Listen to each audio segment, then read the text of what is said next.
पिछली क्लास में हम लोग वेव्स में जो मैकेनिकल वेव टॉपिक पढ़ रहे थे उसमें धागे वाली जो वेव होती है वो कितने स्पीड से प्रोपगेट करती है, आगे बढ़ती है, उसका फॉर्मूला सीखे थे, है ना। तो उसका फॉर्मूला था v is equal to under root of T upon mu.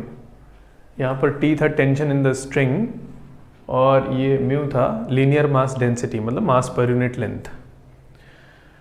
तो इस पे कुछ क्वेश्चंस हम लोग कर रहे थे। एक और क्वेश्चन इसमें सीखते हैं, एक और बात सीखेंगे इस क्वेश्चन के जरिए। देखिए, मान लीजिए कि ऐसा कोई रोप है या कोई स्ट्रिंग है, लूप है ना, आर रेडियस का, और ये घूम रहा है इधर की इस सेंस में, एंगुलर वेलोसिटी ओमेगा से ऐसे घूम रहा है, ठीक है। तो ये हॉरिजॉन्टल प्लेन है, वर्टिकल नहीं है। ये जो बोर्ड का प्लेन है वो हॉरिजॉन्टल है, स्मूथ हॉरिजॉन्टल सरफेस, और एक लूप है सर्कुलर जो कि घूम रहा है, ठीक है। तो जब घूमेगा तो सेंट्रीफ्यूगल फोर्स लग रहा होगा हर पार्टिकल पर, बाहर की तरफ, है ना। तो ये सारे पार्टिकल्स बाहर भागना चाहेंगे, धागे के सारे पार्टिकल्स बाहर भागना चाहेंगे। तो धागे में एक खिंचाव डेवलप हो जाता है ना, टेंशन डेवलप हो जाता है। तो अब टेंशन है तो वेव का स्पीड फिर पूछा जा सकता है इसमें कि under root of T by mu का वैल्यू बताइए, है ना। अब इसमें मान लो कहें कि कोई पल्स जनरेट की जाए जो कि ऐसे चल रही है, कोई वेव पल्स है इसके अंदर जो कि क्लॉकवाइज सेंस में चल रही है, ऐसे घूम रही है ना। तो वो वेव पल्स कितने स्पीड से चलेगी, ये क्वेश्चन हुआ। क्वेश्चन लिख दीजिए, find speed of the wave pulse. ये जो पल्स है इसका स्पीड बताना है, कितने स्पीड से ट्रैवल करेगी। तो सबसे पहले तो एक काम किया जाए, टेंशन पता कर लेते हैं, धागे में कितना टेंशन है। तो कोई धागा है, अगर उसको ओमेगा से घुमा रहे हैं ऐसे, ये हॉरिजॉन्टल प्लेन है, तो इसमें टेंशन कितना डेवलप होगा पहले वो पता करते हैं। तो देखो कैसे किया जाता है ये क्वेश्चन, है ना। यहाँ से एक छोटे से एंगल का एलिमेंट ले लेते हैं, बहुत छोटे एंगल का। ये एंगल थीटा है, थीटा इज वेरी स्मॉल। छोटे एंगल का एक एलिमेंट ले लिए, इस पर सेंट्रीफ्यूगल बाहर की तरफ ऐसे घूम रहा है ना, ऐसे घूम रहा है ना ओमेगा से। तो सेंट्रीफ्यूगल बाहर की तरफ कितना मान लेते हैं इसका मास होगा कुछ। तो मास कितना होगा, लीनियर मास डेंसिटी अगर म्यू है तो मास पर यूनिट लेंथ म्यू हुआ, तो ये लेंथ से मल्टीप्लाई करेंगे तो इसका मास आ जाएगा। तो इसका मास जो होगा वो कितना होगा, हम अलग से एक बार लिख दे रहे हैं यहाँ पे। लीनियर मास डेंसिटी मतलब mass per unit length into इसका लेंथ। इसका लेंथ है कितना, आर थीटा, आर्क लेंथ होता है ना R theta, into R theta, ये इसका मास होगा, ठीक है ना। तो सेंट्रीफ्यूगल हो गया एम आर ओमेगा स्क्वायर। तो मास इतना कितना, म्यू आर थीटा, ये तो मास हो गया एम आर ओमेगा स्क्वायर। ये हो गया बाहर की तरफ सेंट्रीफ्यूगल फोर्स। इसके अलावा अच्छा, इस एलिमेंट के ऊपर ये सेंट्रीफ्यूगल है बाहर की तरफ, तो ये भाग क्यों नहीं जा रहा है बाहर, क्योंकि बाकी के स्ट्रिंग ने इसको पकड़ के रखा है। तो ये इधर भागना चाह रहा होगा, तो इधर जब वाला ये जो स्ट्रिंग है, धागा है, ये इसको ऐसे खींच रहा होगा अपनी तरफ, और ये इधर जो धागा है ये ऐसे खींच रहा होगा टेंशन फोर्स से, है ना। इस एलिमेंट को बाकी का धागा ऐसे खींच के रखा है। तो ये दोनों टेंशन का जो इधर कंपोनेंट आएगा वो इसके साथ बैलेंस हो जाना चाहिए, कैंसिल आउट होना चाहिए, है ना। तो इससे टेंशन का वैल्यू पता चल जाएगा कितना है। चलिए तो बनाते हैं डायग्राम। मान लो ये ऐसे बना ले, कंपोनेंट तोड़ना है अब हमको, और एक लाइन यहाँ से भी बना दी है, 3 पैरेलल लाइन बना दी है ना। अब ये पूरा एंगल थीटा था, तो ये आधा एंगल है, ये थीटा बाई 2 होगा, तो ये वाला एंगल भी थीटा बाई 2 होगा, है ना। पैरेलल लाइन्स, ये लाइन पैरेलल और ये कट कर रही है, तो ये वाला एंगल थीटा बाई 2, तो ये भी थीटा बाई 2, यहाँ लिख देना है थीटा बाई 2 है ये। सिमिलरली ये वाला जो एंगल होगा ये भी थीटा बाई 2 होगा, है ना। अब ये जो t है इसका इधर की तरफ कंपोनेंट आएगा t साइन थीटा बाई 2, है ना। ये थीटा बाई 2 है तो ये 90 माइनस थीटा बाई 2 है, तो कंपोनेंट कॉस थीटा करेंगे तो साइन हो जाएगा। t साइन थीटा बाई 2 इधर की तरफ आया, और इसका भी इधर की तरफ फोर्स आया t साइन थीटा बाई 2, दोनों मिलके इसको बैलेंस कर रहे हैं। तो हम लिखते हैं equation 2 times t sine theta by 2 is equal to mu into R theta into R omega square. ठीक है ना। अब फॉर वेरी स्मॉल थीटा, शुरू में बोले थे कि स्मॉल थीटा ले रहे हैं, तो for very small theta sine theta को थीटा लिख सकते हैं। तो ये थीटा बाई 2 बहुत छोटा है, तो साइन थीटा बाई 2 को थीटा बाई 2 लिखने जा रहे हैं, तो 2t theta by 2 is equal to mu R square theta omega square, ये आर स्क्वायर कर लिया, तो अपॉन सॉरी ये 2 और ये 2 कैंसिल कर लें, और ये थीटा और ये थीटा कैंसिल ले लें, तो टेंशन कितना आ गया, t is equal to mu R square omega square. चलिए ये तो टेंशन आ गया धागे में। वापस अब स्पीड, कितने स्पीड से वेव चलेगी या कोई वेव पल्स चलेगी, that is under root of T by mu. तो टेंशन जो लाए हैं उसको पुट कर दे रहे हैं, तो टेंशन आया mu into R square omega square T upon mu, तो ये तो कट जाएगा म्यू, तो this is equal to R omega. ठीक है, हाँ ठीक है। लेकिन अब वो बात जो हम कह रहे थे, जो सीखना है हम लोग को इस क्वेश्चन से, सीखना ये कि अब देखो ये आंसर नहीं हुआ, होता ये है कि ये जो फॉर्मूला है ना v is equal to under root of T by mu, वो वेव का स्पीड बताता है लेकिन धागे के रिस्पेक्ट में उतना स्पीड बताता है। ये जो फॉर्मूला है ना v is equal to under root of T by mu, ये वेव का धागे के रिस्पेक्ट में वेलोसिटी का मैग्नीट्यूड बताता है। तो अब जैसे ये जो लाए हैं सॉल्व करके under root T by mu करके आर ओमेगा, वो इस पल्स का वेलोसिटी है धागे के रिस्पेक्ट में, और क्वेश्चन में ये तो कहा नहीं था कि धागे के रिस्पेक्ट में बताओ, क्वेश्चन में कहा था कि इसका स्पीड बताइए, मतलब ग्राउंड के रिस्पेक्ट में बताइए। तो धागे के रिस्पेक्ट में इतना है, धागा खुद भी तो मूव कर रहा है, ये जो धागा है पूरा, ये सब पूरा धागा ऐसे से चल रहा है ना, धागा भी तो मूव कर रहा है, और धागे के रिस्पेक्ट में ये आर ओमेगा से चल रहा है, तो ग्राउंड के रिस्पेक्ट में कितना होगा, तो मैन ट्रॉली वेक्टर सम वाली बात है ना। देखो कैसे, तो धागा कितने स्पीड से आगे बढ़ रहा है, तो आर ओमेगा से बढ़ता है नहीं, सर्कल है तो आर ओमेगा से जा रहा होगा, और उसके रिस्पेक्ट में आर ओमेगा से पल्स आगे जा रही है, तो ग्राउंड के रिस्पेक्ट में कितने स्पीड से जा रही होगी, 2 टाइम्स आर ओमेगा से। ये आंसर होगा, ये आंसर नहीं, ये आंसर है ना। ये सीखने वाली बात थी। और इसी में कोई कहे कि मान लीजिए धागा ऐसे घूम रहा है, पल्स एंटी क्लॉकवाइज डायरेक्शन में भेजे हैं, मतलब पल्स ऐसे चल रही है, एंटी क्लॉकवाइज डायरेक्शन में चल रही है, और धागा ऐसे घूम रहा है क्लॉकवाइज, तो पल्स कितने स्पीड से ट्रेवल कर रही होगी, तो आंसर बताएंगे कि 0 नहीं, धागे के रिस्पेक्ट में पल्स इधर जा रही है आर ओमेगा से, नहीं उल्टा ना, धागे के रिस्पेक्ट में पल्स इधर जा रही होगी उस क्वेश्चन में आर ओमेगा से, और धागा इधर जा रहा होगा आर ओमेगा से, तो मैन ट्रॉली वेक्टर सम करने से 0, तो इसका मतलब उस केस में पल्स रुकी हुई दिखाई देगी। तो बाहर से ग्राउंड से देखने पे कैसा दिखेगा उस केस में, देखो ऐसा दिखेगा जैसे कि पल्स वहीं अपनी जगह पे रुकी हुई है और धागा मूव कर रहा है, धागा घूमते जा रहा है, एक तरह से ऐसा लगेगा जैसे फ्लो कर रहा है। जैसे ये है ना, मान लो यहां पर पल्स है, तो पल्स रुकी हुई है और ये धागे के सारे पार्टिकल्स ऐसे आ रहे हैं, इसके ऊपर से ऐसे राइज कर रहे हैं, ऐसे आ रहे हैं और ऐसे चले जा रहे हैं। धागा फ्लो करता हुआ दिखाई देगा इसके ऊपर से, है ना, ऐसे घूम रहा था ना धागा, धागा फ्लो करता हुआ दिखेगा, पल्स रुकी हुई दिखाई देगी उस क्वेश्चन में। अगर ओमेगा इधर है या ऐसे बोले, हम जैसे अभी समझा रहे थे कि पल्स को इधर भेजे थे ना और ये ऐसे घूम रहा था ओमेगा से, तो पल्स रुकी हुई दिखाई देगी। धागे के ये सारे पार्टिकल्स जो हैं ये ऐसे आएंगे, इसके ऊपर से राइज करके ऐसे चल के चले जाएंगे, फ्लो करता हुआ दिखाई देगा धागा, है ना। और इस वाले क्वेश्चन में तो 2r ओमेगा। ठीक है, चलिए ये बात हुई, आगे बात करते हैं।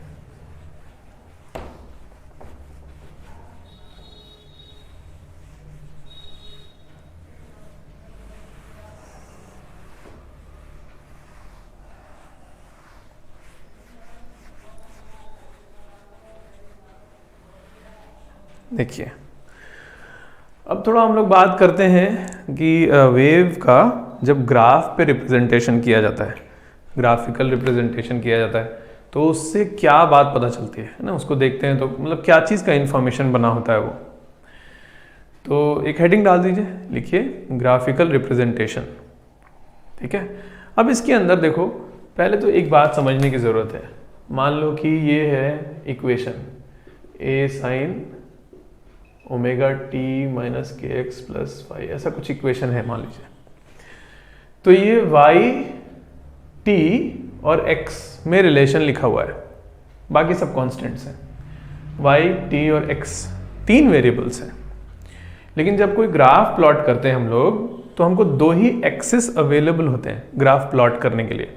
तीसरा एक्सिस तो बाहर है, तो हवा में थोड़ी ग्राफ प्लॉट कर सकते हैं। उसके लिए तो प्लेन चाहिए ना, कोई बोर्ड, कोई कॉपी, कोई पेज जिस पर आप ड्रॉ कर सकें। तो हमारे पास तो 2 ही एक्सिस अवेलेबल है। यहाँ 3 वेरिएबल्स हैं। सिर्फ y और x होता तो हम इधर y इधर x बना देते, सिर्फ y और t होता तो इधर y इधर t बना देते। लेकिन नहीं, y t x तीनों है, तो कैसे प्लॉट करेंगे? तो 2 तरीके का ग्राफ बनाया जाता है ना। 2 तरीके का ग्राफ होता है।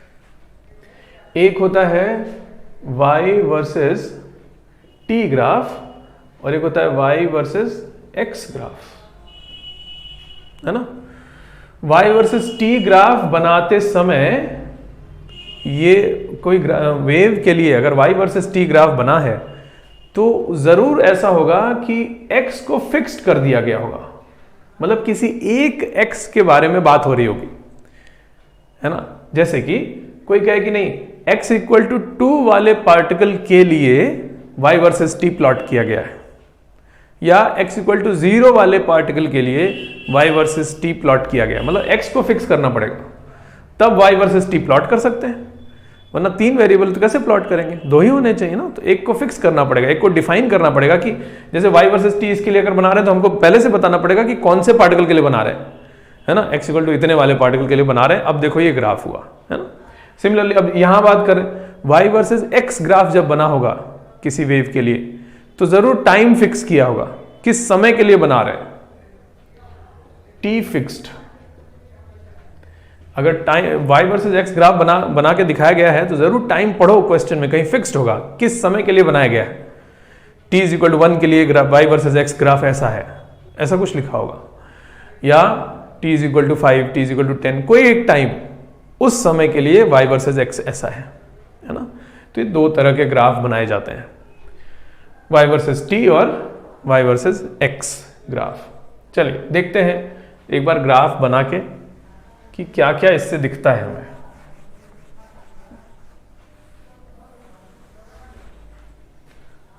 ठीक है, चलिए तो यहां पर कुछ ले लेते हैं, वैल्यू ले लेते हैं इसका। मान लो ये है π/2, ऐसा कुछ, है ना। तो ये इक्वेशन है और इसके लिए हम y वर्सेस t ग्राफ बनाने जा रहे हैं, y वर्सेस t, है ना। मतलब कि किसी एक पार्टिकल के लिए उसका y क्या होता है? डिस्प्लेसमेंट फ्रॉम मीन पोजीशन, नहीं। तो किसी एक पार्टिकल के लिए displacement from mean position time के साथ कैसे वैरी कर रहा है ना। तो उसका ग्राफ इधर y इधर t लिख दे रहे हैं, और कोई x डिफाइन भी करना होगा, है ना। तो कोई x डिफाइन कर लेते हैं। मान लीजिए लेते हैं x इक्वल टू 0 वाले पार्टिकल के लिए, y versus t for x equal to 0, x equal to 0 वाले पार्टिकल के लिए कर रहे हैं। तो x इक्वल टू 0 यहाँ पुट कर देते हैं। तो इक्वेशन क्या बना? a साइन ओमेगा t, ये तो 0 हो गया ना, x इक्वल टू 0 हो गया, तो a sine omega t plus π/2, ठीक है। और sine π/2 plus theta is same as cos theta, नहीं। तो इसका मतलब ये लिखा हुआ है a sine π/2 plus omega t था ना, इसको लिख सकते हैं a cos ओमेगा टी। तो a cos ओमेगा टी का ग्राफ बना देंगे। तो cos थीटा का ग्राफ जैसा होता है उसी शेप का होगा, ये ऐसा ऐसा, है ना। और ये इसका एम्पलीट्यूड कहाँ तक होगा? a होगा, और ये -a तक जाएगा नीचे, -a, ठीक है। तो एंड सो ये आगे बढ़ेगा जैसे कॉस का ग्राफ जैसा होता है। तो ये वाला जो होगा,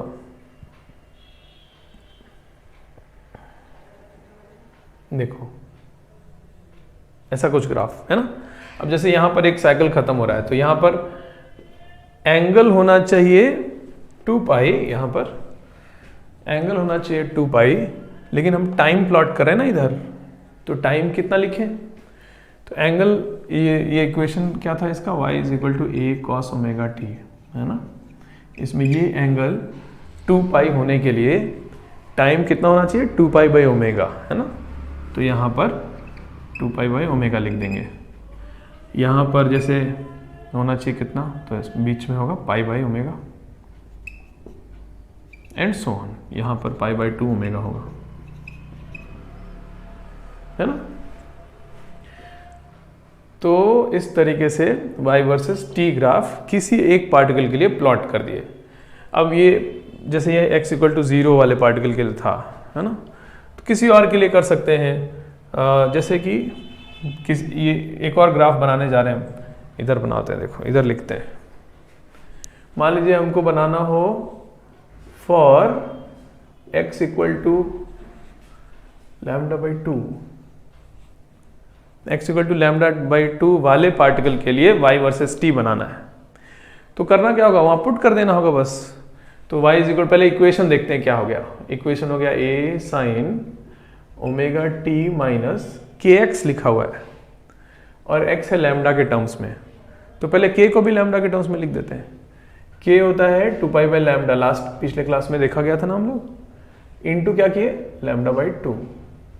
ये k x की जगह इतना पुट कर दिए और प्लस पाई बाई 2 भी था, ये चीज, है ना। तो ये कितना हो गया, y is equal to A sine omega T, ये लिखा हुआ है, ये कैंसिल हो जाएगा, देखो 2 और 2 कैंसिल और lambda cancel, minus pi plus pi by 2, मतलब कि माइनस पाई बाई 2। देखो minus pi plus pi by 2 का मतलब हुआ माइनस पाई बाई 2। ये लिखा हुआ है कि sine of minus pi by 2 plus omega T, है ना। तो minus pi by 2 plus omega T is minus cos theta, minus A cos omega T हो गया ये, ठीक है ना। तो ये इक्वेशन हो गई, ये y is equal to minus A cos omega T. अब इसको प्लॉट कर देंगे, तो मान लीजिए हम यही कर देते हैं, उधर जगह नहीं, तो इसको प्लॉट करना होता तो माइनस कॉस थीटा का ग्राफ ऐसा कुछ,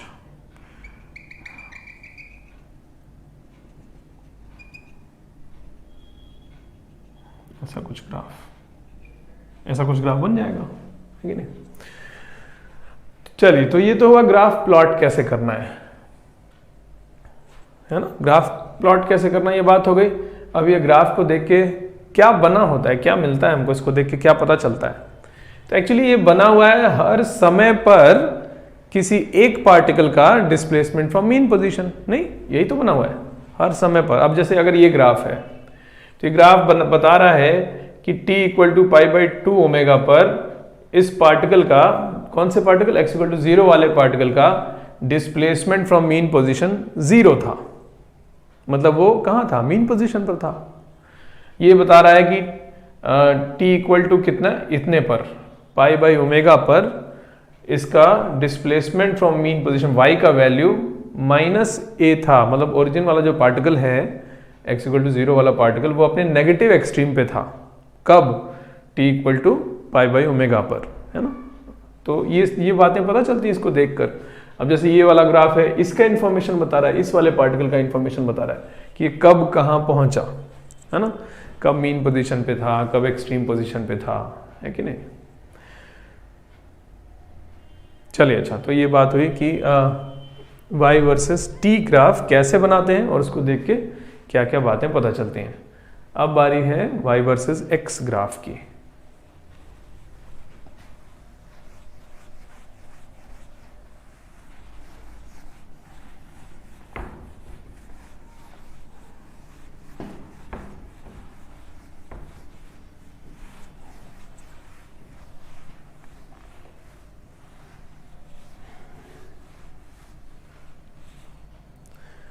देखिए y वर्सेस x ग्राफ, पहले कोई इक्वेशन ले लेते हैं। मान लीजिए ये इक्वेशन है, y is equal to A sine omega T minus के एक्स प्लस समथिंग, मान लेते हैं पाई लिखा हुआ है। ऐसा कोई इक्वेशन है और हमको पता करना है y वर्सेस x ग्राफ बनाना है, टाइम फिक्स करना पड़ेगा। तो at t equal to let us से 0 है ना। तो इस समय पर y वर्सेस x ग्राफ, तो मतलब जो y होगा, मतलब जो ग्राफ होगा उसमें हर x वाले पार्टिकल का डिस्प्लेसमेंट फ्रॉम मीन पोजीशन बना होगा। किस समय पर? t इक्वल टू 0 पर।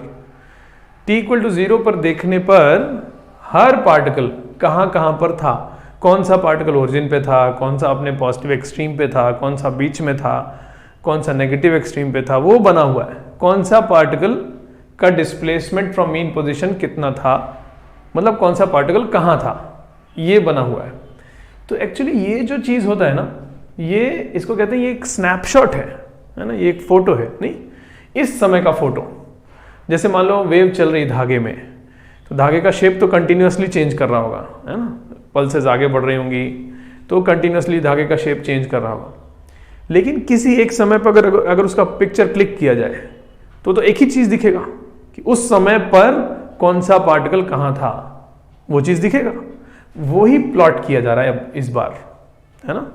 तो ये वाला जो ग्राफ है y वर्सेस x ग्राफ, वो स्नैपशॉट दिखाता है, एक समय का पिक्चर दिखाता है। कौन से समय का वो डिफाइन करना होगा कि किस समय का बना रहे हैं हम। जैसे ये t इक्वल टू 0 का बना रहे हैं, तो t इक्वल टू 0 पे धागा एक्चुअली ऐसा दिखता होगा, ये बना हुआ है। अभी इसके पहले वाला जो ग्राफ बनाए थे वो धागे का शेप नहीं था।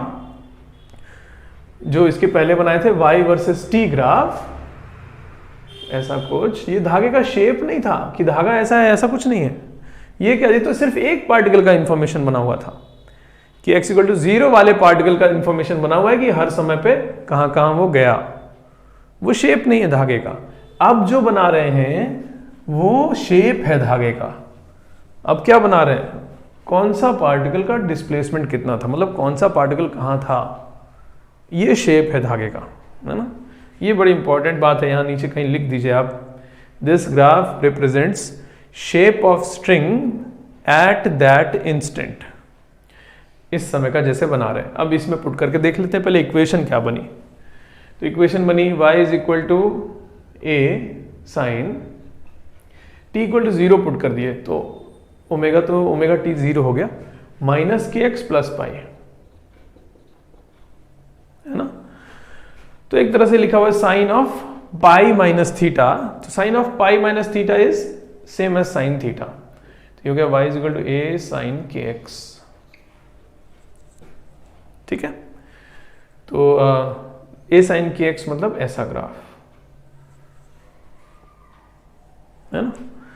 तो t इक्वल टू 0 पे धागे का शेप ऐसा था। t इक्वल टू 0 माने जब ऑब्जर्वेशन शुरू हुआ, नहीं तो उस समय धागे का शेप ऐसा था। तो ये a तक जाएगा, और इस बार एक बार लिख के देखते हैं कहाँ क्या लिख रहे हैं। ये तो a हो गया, ये माइनस a हो गया ना, एम्पलीट्यूड। अब यहाँ पर ये वाला पॉइंट पे एंगल 2 पाई होना चाहिए, लेकिन हम यहाँ एंगल नहीं लिख रहे हैं, यहाँ x लिख रहे हैं हम। तो x का वैल्यू कितना होना चाहिए, तो एंगल 2 पाई, ये इक्वेशन है, इसमें एंगल 2 पाई है, मतलब x का वैल्यू कितना ले, तो kx इज इक्वल टू 2 पाई होना चाहिए, है कि नहीं। k को लिख देते हैं 2 पाई बाय लैम्डा, तो x equal to 2 pi cancel, lambda हो जाएगा। तो यहाँ पर ये लैम्डा होगा, x इक्वल टू लैम्डा। तो सिमिलरली यहाँ पर लैम्डा बाई 2, यहाँ पर lambda by 4 and so on,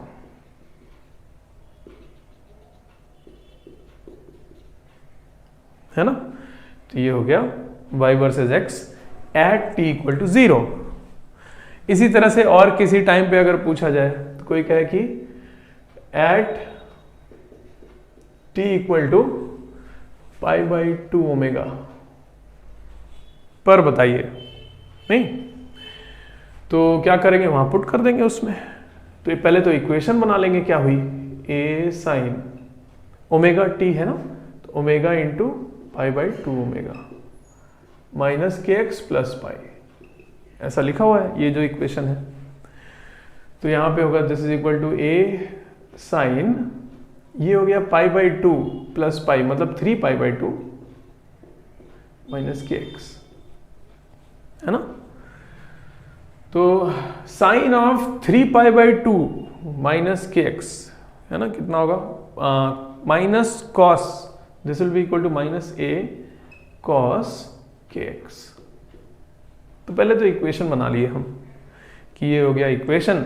अब इस इक्वेशन को प्लॉट करना है, तो minus A cos K X, तो ऐसा कुछ यहां से आएगा, इधर बना ले ऐसा ग्राफ, है कि नहीं। और वैल्यूज लिख देंगे, यहां पर y वर्सेस x बना रहे हैं ना, तो यहां पर 2π एंगल होना चाहिए, तो मतलब यहां पर लैम्डा होना चाहिए, जैसे वहां किए थे, है ना। यहां पर लैम्डा है, यहां पर λ/2 है, एंड सो ऑन। पॉइंट ये है कि उस समय पर जब अगर फोटो क्लिक किया जाए, किस समय पर, t = इतने पर, तो धागे का शेप ऐसा दिखेगा। t = 0 पे धागे का शेप ऐसा दिख रहा था। तो ये अलग अलग समय पे धागे का शेप बना हुआ है कि नहीं, एक बात। दूसरा एक और चीज देखो, कभी कभी ऐसे होता है क्वेश्चन कि किसी समय का धागे का शेप बना के दे दिए, है ना, मतलब y वर्सेस x ग्राफ बना के दे दिए, और पूछा जाता है कि इस समय पर बताइए ये पार्टिकल किधर जा रहा होगा, है ना। फोटो तो एक समय का बना हुआ है, लेकिन जब मोशन में उस चीज को देखेगा कोई, जैसे कोई t = 2 पर जब देखा तो ये पार्टिकल किधर जाता हुआ दिख रहा था। फोटो में थोड़ी कहीं जा रहा होगा, फोटो तो बन गया, फिक्स हो गया, नहीं, उस समय देखने पर वो किधर की तरफ जाता दिख रहा होगा, ये पूछा जाता है। और कोई पार्टिकल एक यहाँ ले लिए, एक यहाँ ले लिए, और एक यहाँ ले लिए, ये 3 पार्टिकल्स हैं, ये तीनों किधर किधर जाते दिखाई दिए होंगे उस समय, ये क्वेश्चन आता है। तो ये एक्चुअली बहुत इमेजिन करेंगे कि पल्स कैसे चलेगा, कैसे जा रही होगी पल्सेस, ये इमेजिन करने से बड़ा आसानी से दिख जाता है कि कौन सा पार्टिकल किधर जा रहा होगा, है ना। अब जैसे है ना, ये जो पल्सेस हैं वेव आगे बढ़ रही है, तो ये पल्स आगे बढ़ रही होगी, है कि नहीं। अच्छा, कैसे मालूम कि आगे बढ़ रही होगी पल्स, पीछे क्यों नहीं जा रही है। तो पहले पिछले क्लासेस में डिस्कस हुआ था, ये कैसे डिसाइड करते हैं कि वेव किस डायरेक्शन में प्रोपोगेट कर रही है ना। तो ये डिसाइड करने आता है ना। तो इस तरह का जो वेव होता है वो पॉजिटिव डायरेक्शन में जा रहा होता है, यहीं पर प्लस होता तो नेगेटिव डायरेक्शन में जा रहा होता है, वो पिछले क्लासेस में डिस्कस हुआ था। तो ये तो पता ही है कि आगे जा रही है, ठीक है, इधर की तरफ। अब ये पल्स आगे बढ़ रही है, तो अभी ये पल्स जब आगे बढ़ेगी तो dt टाइम बीतने पर कैसा डायग्राम होगा देखते हैं। ये पल्स थोड़ा सा आगे बढ़ गई, तो मान लो यहाँ पे आ गई, तो dt टाइम बीतने पर ये कुछ ऐसा दिख रहा होगा, नहीं, ये वाला पल्स थोड़ा आगे चला गया, तो ये जो पॉइंट था इसके करस्पॉन्डिंग पॉइंट यहाँ पहुँच गया, ये dt टाइम बीतने पर। इसका मतलब ये ऊपर जा रहा था, जब यहाँ था तो ऊपर जा रहा था, तब ना यहाँ पहुँच गया, है ना। तो देखो इसके लिए एक ट्रिक बताते हैं, जिससे ये चीज़ बड़ी आसानी से दिख जाएगी कि कौन सा पार्टिकल किधर जा रहा था। ऐसे इमेजिन करेंगे हम लोग, जैसे कि वो नहीं होता था कि कारपेट है और कारपेट के अंदर से कार्टून वगैरह में दिखाते हैं ना कि माउस चल रहा होता है, तो माउस जहाँ जहाँ जा रहा होता है कारपेट वहाँ से उठ रहा होता है ना, दिखता है ना।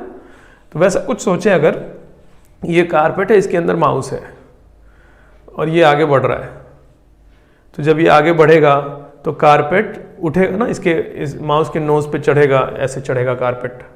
तो जब ये आगे बढ़ेगा तो ये पॉइंट जो है ये ऊपर उठेगा, है ना। तो इसका मतलब इस समय देखने पर ये पॉइंट इधर जा रहा था। उस तरह से ये वाले को सोचेंगे तो उल्टा माउस ऐसे, ये आगे जा रहा है, तो ये ऐसे जाएगा तो इसकी पीठ पर से यहाँ से गिरेगा ना कारपेट। अच्छा, पहले ये वाला देख लेते हैं, तो ये वाला शायद और अच्छे से देखो दिखाई देना शुरू हो जाएगा। पहले इसको देख लेते हैं। इसमें सोचो कि ये माउस है, ये आगे जा रहा है, तो कारपेट पीछे से गिरेगा ना नीचे, तो ये नीचे गिर रहा होगा, इधर आ रहा होगा। अब इसको सोचो, उल्टा वाला माउस ऐसे है, आगे जा रहा है, तो आगे जा रहा है तो इधर गिरेगा ना कारपेट, तो ये ऐसे इधर जा रहा होगा। अगर यहाँ कोई पॉइंट का पूछा जाता तो ये माउस जब आगे बढ़ेगा तो ये चढ़ेगा इसके नोज पे, तो ये इधर जा रहा होगा, ठीक है नहीं। तो अलग अलग जो पॉइंट्स हैं वो इस समय किधर जा रहे थे वो बता सकते हैं ग्राफ देख के हम लोग, चलिए, अच्छा तो ये बात हुई कि दोनों जो ग्राफ हैं y वर्सेस t और y वर्सेस x, उनको देख के क्या क्या बातें पता चलती हैं। चलिए आगे बढ़ते हैं हम लोग।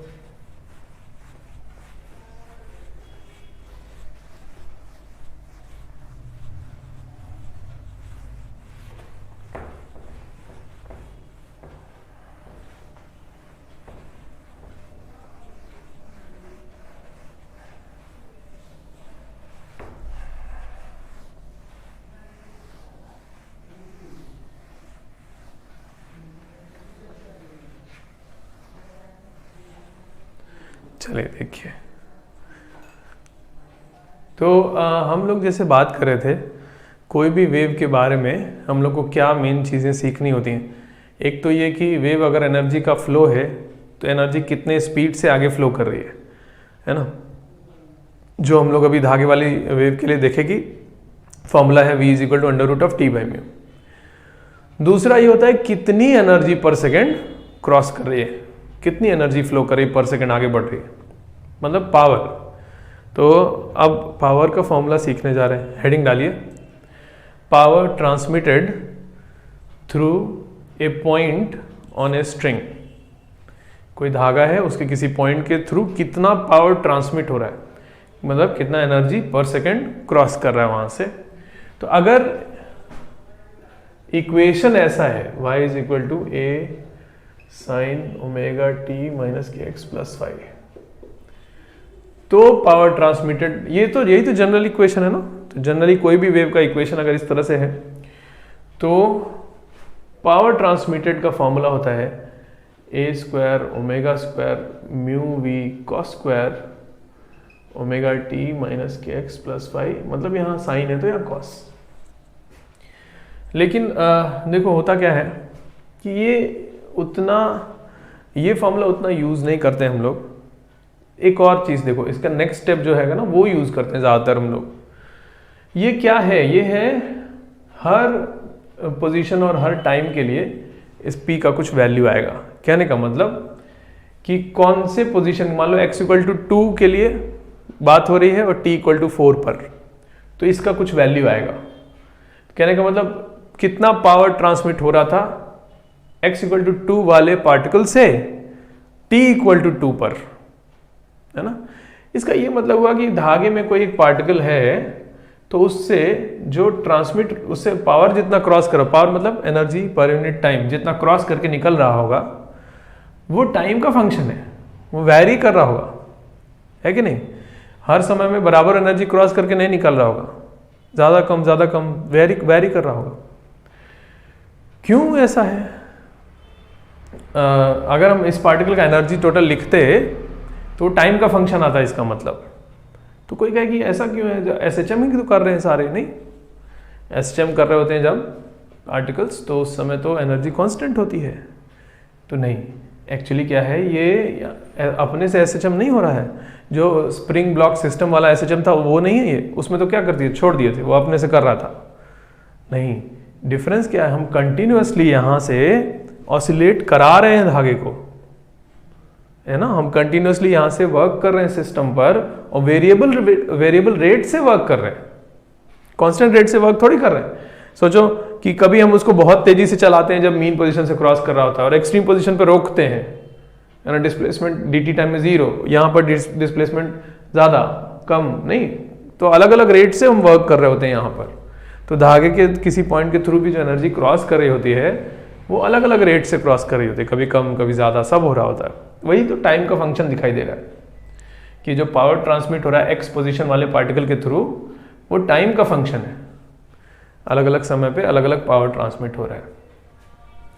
तो इस बात को थोड़ा एक चीज और से हम समझाते हैं, फिर वो वाले फॉर्मूले पे आएंगे जो हम कह रहे थे जो ज्यादा यूज होता है। चलो पहले एक और चीज देखो, मान लो किसी समय पे धागे का शेप ऐसा था,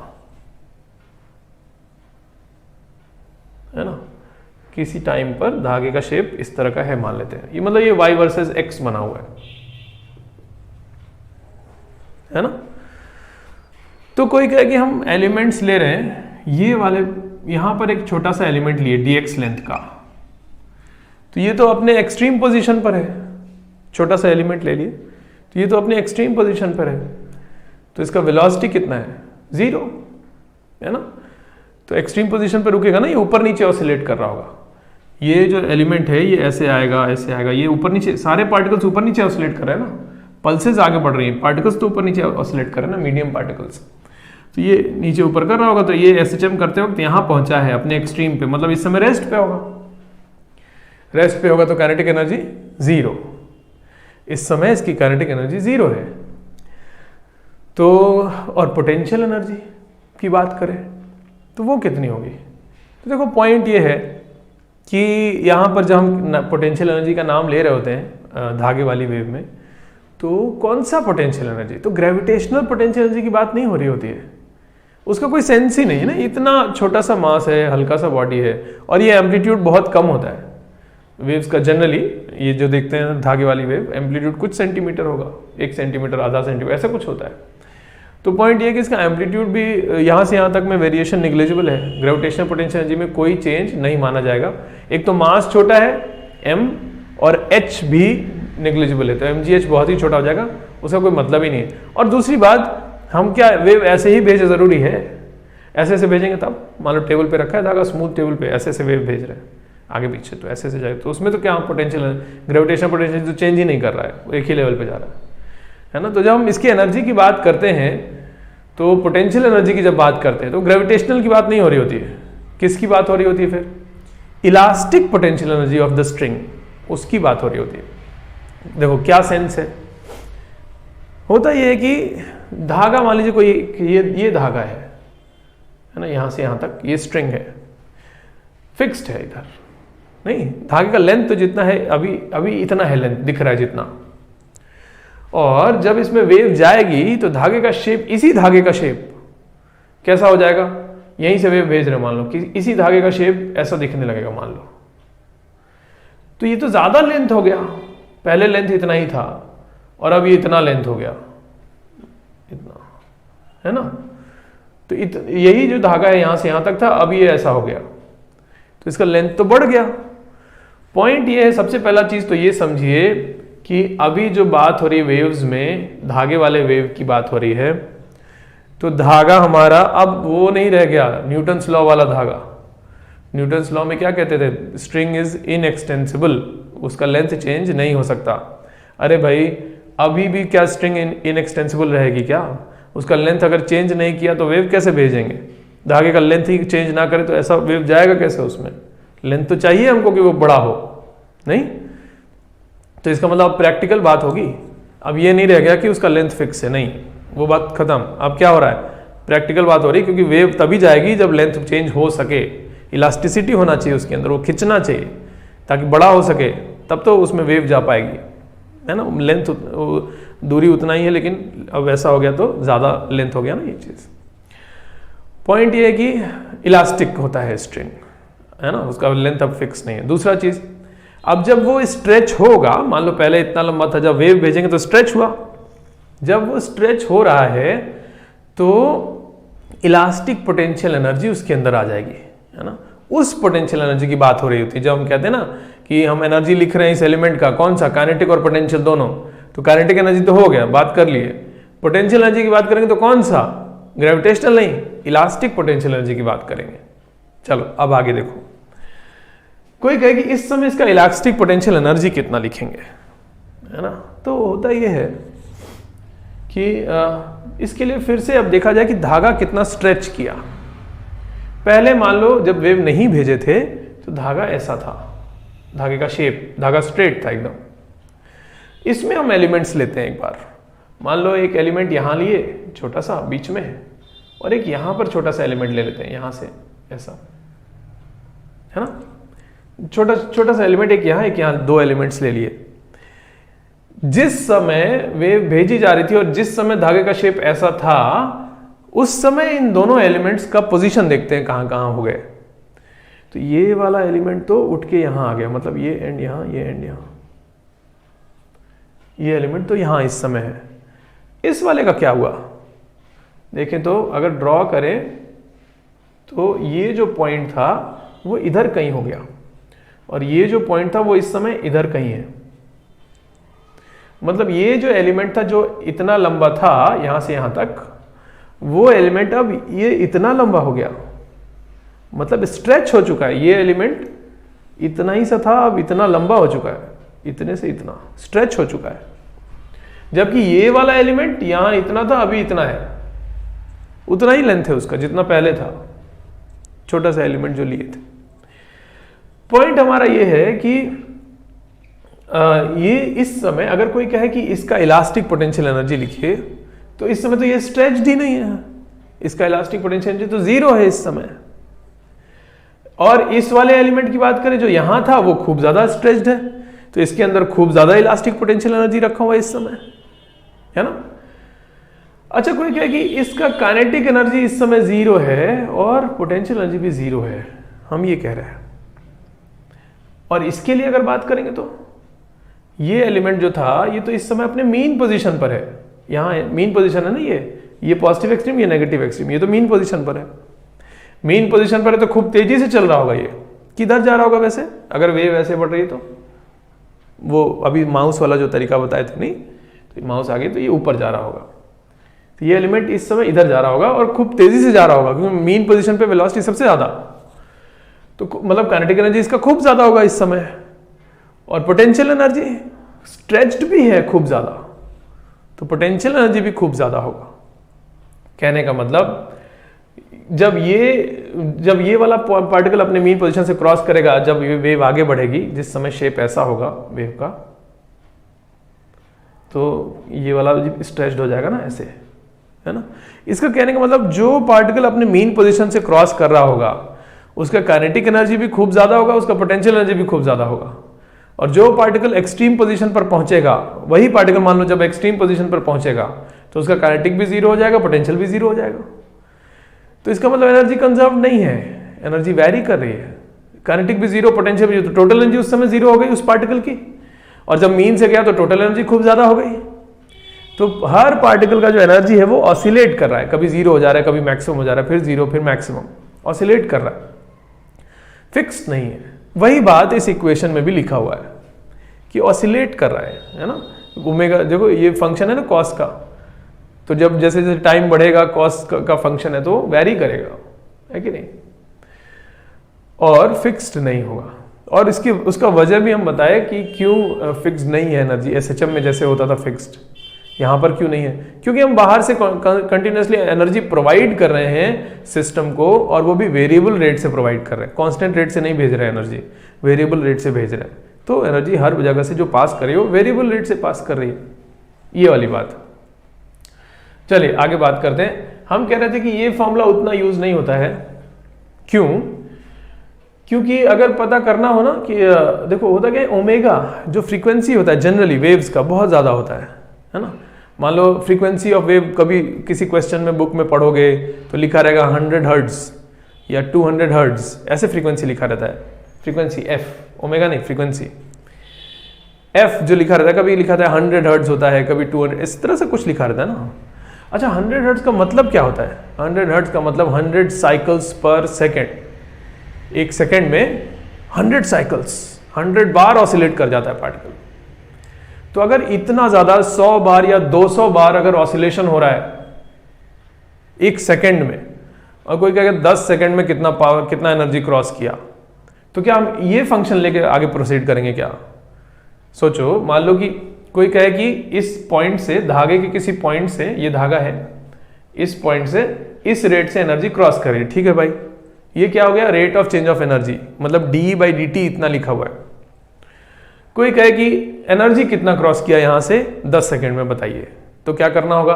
ये d/dt है, dt को इधर ले गए, ये टाइम का फंक्शन है, इंटीग्रेट किए, कुछ आंसर आएगा। लेकिन सोचो एक सेकेंड में 100 बार ऑसिलेट कर जा रहा है ये फंक्शन, और हम क्या कर रहे हैं? इंटीग्रेशन कर रहे हैं 10 सेकेंड के लिए, तो कोई पॉइंट नहीं इस चीज का। इससे अच्छा क्या करो, क्या किया जाता है, मतलब इसका एवरेज वैल्यू कितना है वो पता कर लेते हैं। तो इसका एवरेज वैल्यू अगर पता है तो एवरेज वैल्यू इनटू टाइम करते हैं, आंसर आता है सीधा, है ना। क्योंकि इतनी तेजी से ऑसिलेशंस हो रहे हैं कि कोई फर्क नहीं पड़ता फाइनल आंसर में, उतना ही आ जाता है। हम देखो क्या, इसका एवरेज वैल्यू पहले लिखते हैं। फॉर्मूला ये है, इसका एवरेज होता है, देखो बाकी टर्म्स वैसे ही रहेंगे, a square omega square mu v, cos square ये चीज जो लिखा है। अच्छा, कोई भी कॉस स्क्वायर थीटा या साइन स्क्वायर थीटा फंक्शन हो तो उसका एक साइकिल में एवरेज हाफ होता है। तो ये हो गया 1/2 a square omega square mu v, ये फॉर्मूला है एवरेज पावर डिलीवर्ड का। एवरेज इस रेट से पावर क्रॉस कर रहा होता है किसी भी पॉइंट के थ्रू। तो कोई कहेगा 10 सेकंड में कितना एनर्जी क्रॉस किया, इंटू 10 सेकंड, सीधा आंसर हो जाता है कि नहीं। चलिए, तो ये फॉर्मूला हम लोग यूज करते हैं। इतना लिखने के बाद इसके नीचे लिखिएगा कि ये क्या है, पी एवरेज जो लिखे, ये इंस्टेंटेनियस पावर हुआ किसी इंस्टेंट पर, टी इक्वल टू इतने पर नहीं, इंस्टेंटेनियस हुआ, टाइम का फंक्शन है ये। और इसमें क्या कि ये एवरेज वैल्यू है, लिखा जाए here P average is average power transmitted through a point on the string. ठीक है, धागे किसी पॉइंट के थ्रू एवरेज इतना पावर क्रॉस कर रहा होता है। तो यूज कैसे करना है वो भी बता दिए, कि कोई कहे कि 10 सेकंड में उस पॉइंट के थ्रू कितना पावर क्रॉस किया, सॉरी कितनी एनर्जी क्रॉस की, तो क्या करेंगे, इनटू टाइम कर देंगे। ये पावर है इनटू टाइम, एनर्जी हो जाएगा। चलिए, अच्छा, तो ये बात हुई। अच्छा, एक और तरह का क्वेश्चन बताते हैं। एक धागा है, इसमें वेव प्रोपोगेट कर रही है, वेव पूरे में है, ऐसा कुछ शेप होगा, अलग अलग समय पे शेप अलग अलग होगा, इसलिए ड्रॉ नहीं कर रहे, चेंज कर रहा होगा शेप, है ना। कोई कहे कि इसके इस धागे के एल लेंथ में, धागे के एल लेंथ में किसी भी गिवन टाइम पर कितना एनर्जी होगा यहां से यहां तक के धागे में, टोटल एनर्जी कितना होगा। तो या तो ऐसा किया जाए कि हर पार्टिकल का एनर्जी टोटल लिखा जाए, काइनेटिक और पोटेंशियल जोड़ के नेट एनर्जी लिख के हर पार्टिकल का फिर लिख दिया, तो इंटीग्रेट किया जाए यहां से यहां तक। बड़ा लंबा तरीका और इम्प्रैक्टिकल तरीका है, नहीं प्रैक्टिकल तरीका बताते हैं। कोई कहे L length of the string में कितना एनर्जी स्टोर्ड है, एक क्वेश्चन लिख देते हैं, है ना, लिखा जाए ए वेव गिवन बाय, हम लिख रहे हैं equation y is equal to a sin omega t minus के एक्स, चलो मान लो phi 0। A wave given by this is crossing through a string, है ना, इस इक्वेशन से लिखा हुआ a wave given by this is crossing through a string, find energy inside L length of the string at any instant. किसी भी समय पर देखने पर L length of the string में कितना एनर्जी होगा, ये कैसे पता करते हैं। तो हम इसका आपको एक शॉर्ट तरीका बताने वाले थे, कोई इंटीग्रेशन कुछ नहीं, बहुत लॉजिकल सा तरीका है। देखो क्या कह रहे हैं, सोचो कि मान लीजिए कि कोई पाइप है, पाइप में से वाटर फ्लो कर रहा है, तो कोई कहे कि पाइप के एल लेंथ में कितना वाटर है। वैसे ये भी है, धागा है, धागे में एनर्जी फ्लो कर रही है, धागे के एल लेंथ में कितना एनर्जी है सॉरी। तो देखो क्या कर, मान लो यही कहना होता कि पाइप के एल लेंथ में, यहां से लेके यहां तक के लेंथ में कितना वाटर स्टोर्ड है, तो हम क्या करते, मान लो जब पानी यहां से एंटर करना शुरू किया, पहले पाइप खाली थी, वाटर यहां से एंटर करना शुरू किया, तो वाटर यहां से एंटर करना शुरू किया, यहां तक पहुंचा, फिर और आगे पहुंचा, फिर और आगे पहुंचा, इतना खाली है अभी, और आगे पहुंचा, है ना। तो जब तक वाटर का ये जो फ्रंट एंड है जो आगे बढ़ते जा रहा है, वो बढ़ते बढ़ते जब तक यहां तक पहुंचता है, उतनी देर में पीछे से कितना वाटर आ गया वो पता कर लेते हैं। वही इसके अंदर अब हमेशा रहेगा। क्यों? क्योंकि उसके बाद जब ये वाटर का पहला एंड यहां पहुंच गया, उसके बाद से जब वो बाहर निकलना शुरू होगा तो इधर से और वाटर एंटर कर ही रहा है, जितना एंटर कर रहा है उतना बाहर भी निकल रहा है, तो अब चेंज कुछ नहीं होगा। तो कितना वाटर इसके अंदर होगा, पहली बार जब वाटर एंटर करना शुरू किया तो यहां से यहां तक जाते वक्त कितना वाटर घुस गया यहां से, वही इसके अंदर का वाटर हो गया। नहीं, कुछ वैसा ही करने जा रहे हैं यहां पर। ये स्ट्रिंग है, मान लो यहां से वेव एंटर करना शुरू की, एल लेंथ तक में कितना एनर्जी जनरल टाइम पे बताना था ना। सो जो पहली बार वेव यहां से जब एंटर करना शुरू की, मान लो v स्पीड है उसका, तो जब तक वेव यहां से यहां तक पहुंचती है तब तक पीछे से कितना एनर्जी एंटर कर गया वो पता कर लेते हैं। फिर उसके बाद से तो वेव यहां से निकल भी रही है, एनर्जी यहां से आगे भी बढ़ रही है, यहां से एनर्जी एंटर भी कर रही है। तो उसके बाद से जितना एनर्जी इसके अंदर है वो फिक्स हो गया, है कि नहीं। तो बस यहां से यहां तक, अच्छा वेव को जाने में टाइम कितना लगा होगा, पहली बार टाइम लगा होगा, ये एल है ना, तो टाइम लगा होगा L/v यहां से यहां तक जाने में। उतनी देर में यहां से कितना एनर्जी एंटर कर गया, तो एनर्जी इस रेट से क्रॉस कर रही होती है। तो कितना एनर्जी एंटर किया, यही पावर हो गया कितना, हाफ a² ω² μv, इस रेट से एंटर कर रहा है इनटू टाइम L/v, है ना। तो कितना हो गया, half of ω² μL, v cancel, ये आंसर हो गया, है ना। इतना एनर्जी एंटर किया तो वही एनर्जी रहेगा अब उसके अंदर उतना, बाकी तो उसके बाद तो निकल भी रहा है, एंटर भी कर रहा है। तो बड़ी आसानी से इस तरह के क्वेश्चन सब का आंसर हम लोग कर सकते हैं, ये होता है ना। चलिए आज का लेक्चर यहाँ पे फिनिश करते हैं, आगे इसके नेक्स्ट क्लास में सीखा जाएगा।